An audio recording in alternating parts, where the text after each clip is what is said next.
Welcome back to Fargo Flygons Week 2, Season 2 of the APDL. My name's Josh, JK, Uncle Josh, whatever you want to call me. Head coach of the Fargo Flygons. We're here with our Week 2 matchup against Jack and the Western Warriors. So, let's jump into the team builder. Also, peep the Team Liquid toque. That's for you, Sean and Garrett. Let's get into the team builder.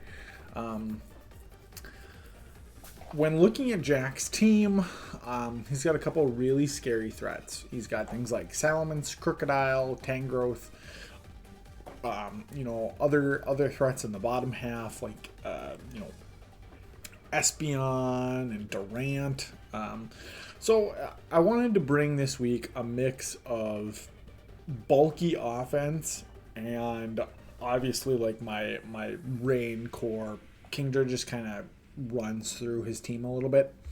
So to support that, like I said, we're going to do a little bit more bulky offense this week, a little bit more durable, and try and preserve the Kingdra by switching into other threats, and then just chipping away, doing a bunch of damage, and then hopefully Kingdra can just kind of clean up in the end. So to start us off, we've got Garchomp, Siegfried, Earthquake, Dragonclaw, Firefang this week instead of Stone Edge, and Stealth Rock. Firefang's there for the Durant, for the Tangrowth, just for Scolipede. It's got pretty good coverage. Fire is actually like a pretty good stab move to have. Not stab. It's not fire type. It's a pretty good coverage move to have across the board for his team. It's just kind of like hey, it's there. I've had some success running an Elemental Fang in the past, just kind of switching up my threats a little bit and making sure that we're not just kind of locked into Dragon or Ground type, So that's the Garchomp set. We're bringing Stealth Rocks just because hazard removal is not really what he's looking to do. He does have it in some options, but they're not great. So if we can get rocks up, that's awesome. That'll help kind of solidify our sweepers in the end game.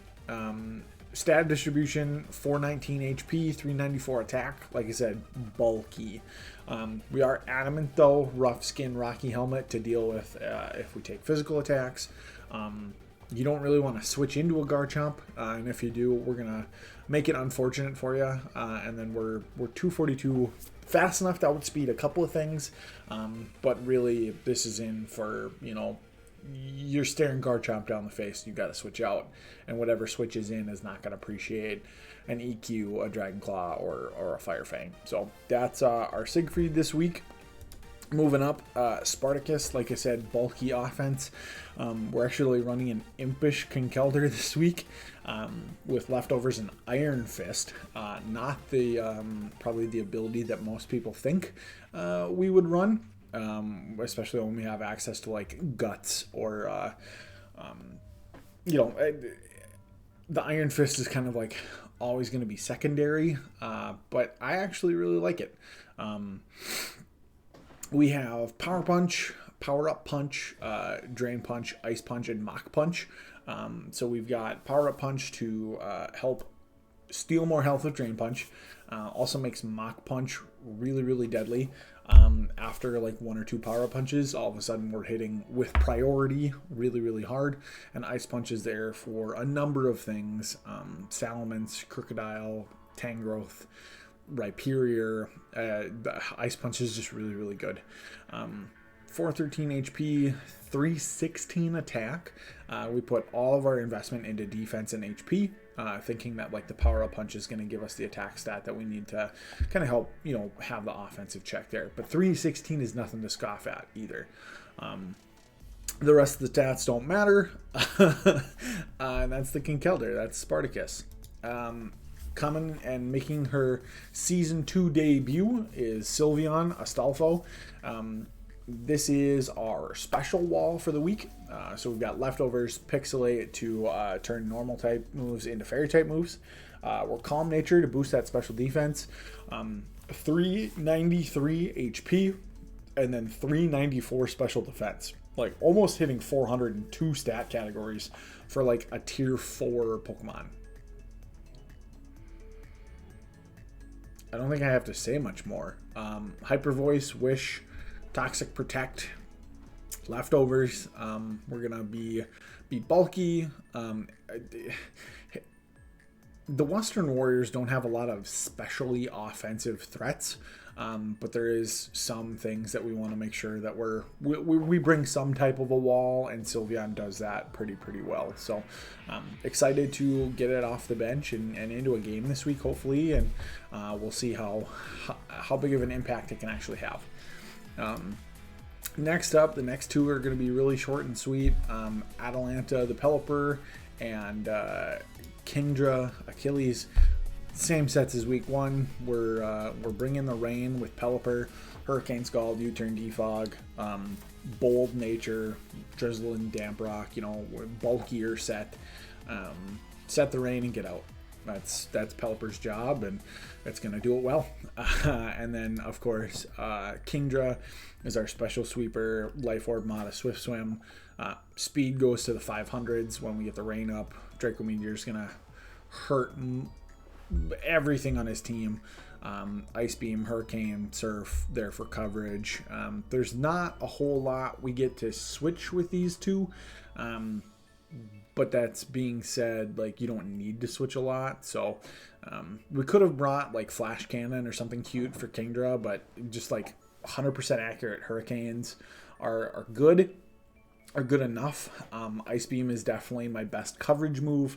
Draco Meteor and Surfer Stab, so that's our 4 moves. But finally, our 6th mon of the week, and the one that I'm most excited for, is Karna the Talonflame.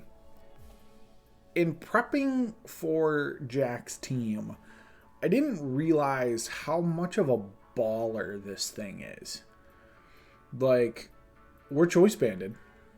Jolly, so we're fast, 386 speed, but the Gale Wings gives me +1 priority to all flying type moves when I'm at full health. So the plan is to lead Talonflame, and then a Brave Bird actually like kills like 90% of his team in one hit, or it's a roll.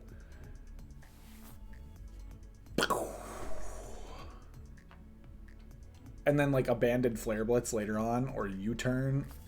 If we get our item knocked off, we have Roost for longevity. Talonflame's just good, man. 297 HP, 261 attack, a couple other stats that don't really matter. The choice band is kind of necessary to do like these massive big hits right out the gate, but I'm excited to see how this goes. In testing, Talonflame was a terror. It one-shot so many things, and even like the Tangrowth is taking... Tangrowth is not going to get one-shot. It's not even going to come close to getting one-shot, but it's a roll on a full HP Salamence. It's I think a guaranteed kill on a Crocodile, on an Espeon, on a Scolipede. I've been saying a lot of those names because, spoiler alert, that's what he brought. So really, 4 out of the 6 mons, Talonflame just, clicks Brave Bird, and we have a chance to just kill him right off the bat. I just think that's cool and really good. So like I said, Jack brought Salamence, Crocodile, Tangrowth, Espeon, Rhyperior, and Scolipede. Kind of like I was saying on the team builder, not a lot of special threats from him. So actually Sylveon should check Espeon really well. To an extent, I guess.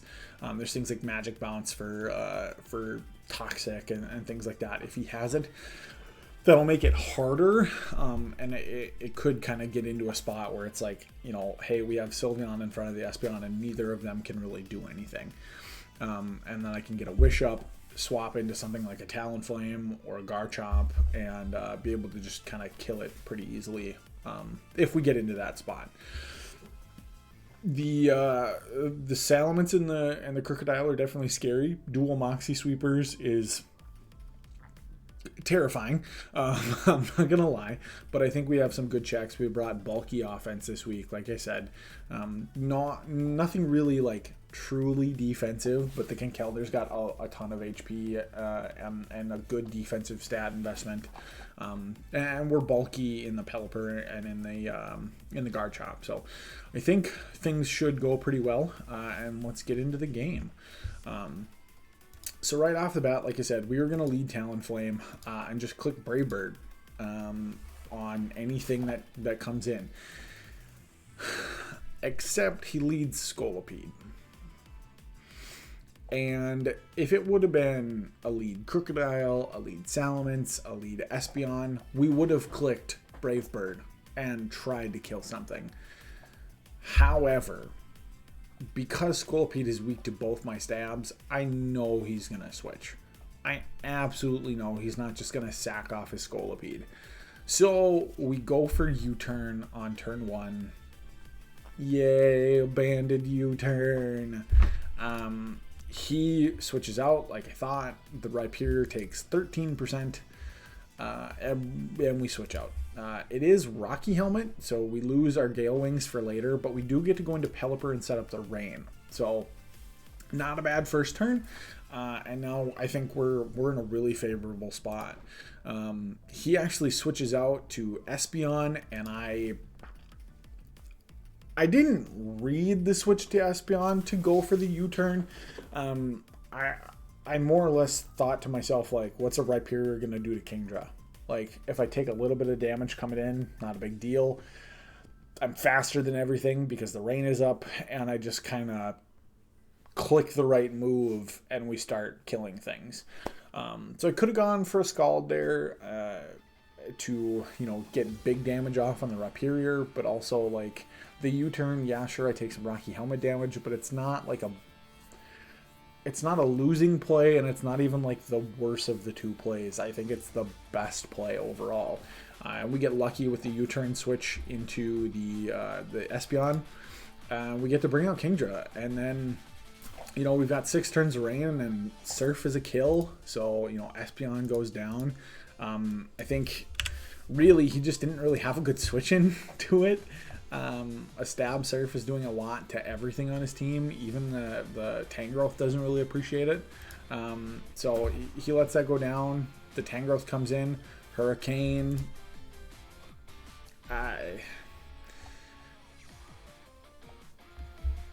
It just dies. Hurricane there actually, if the Tangrowth was Assault Vested, is only taking like 30%. So I almost considered switching because I thought, why would you bring a Tangrowth out to fight the Kingdra when he probably knows I have Ice Beam? It's a high likelihood that I have Hurricane.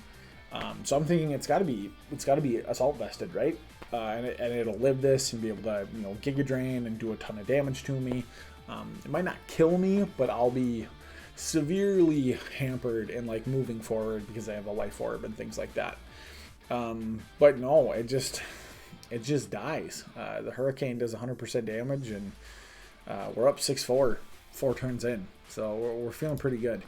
Then he goes out into Scolipede. I drop a Draco Meteor, and the Scolipede dies.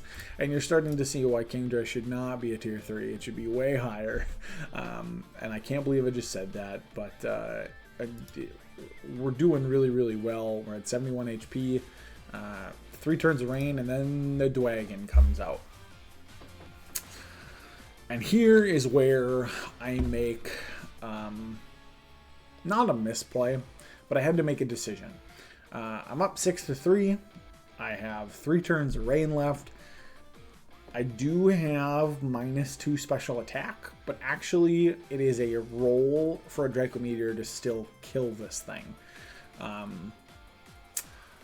However, I was kind of thinking back to my game plan and thinking, here's the deal. The whole mentality for this week was to protect our sweepers. Protect this guy, right? So why would I risk it when I know I can come back out, I can switch out, take a hit, maybe even sack something off, bring Kingdra back in, be guaranteed faster, be guaranteed to kill with a Draco Meteor regardless, not even dealing with the roll. So I make this super safe play, and I switch out to Sylveon, thinking that maybe he just goes for like a Dragon Claw or an Outrage, and I get a free switch in. But he reads the switch and goes for Dragon Dance. Great play. And then Dual Wing Beat just kills the Sylveon. I didn't switch here, and Sylveon's obviously not a counter to Salamence at all. I'm not physically bulky. I am specially bulky. So I'm dying 100% of the time to that Dual Wing Beat at +1.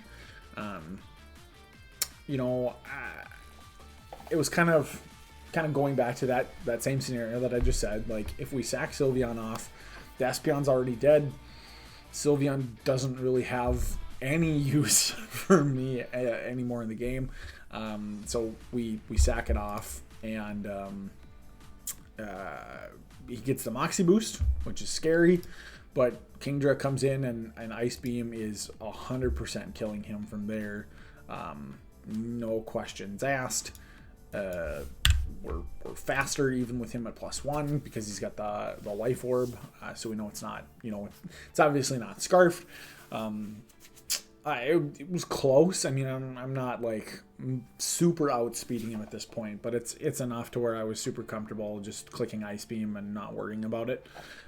So the Dwagon goes down, and that was our last turn of rain, which was really good. And then I'm playing for differential at this point.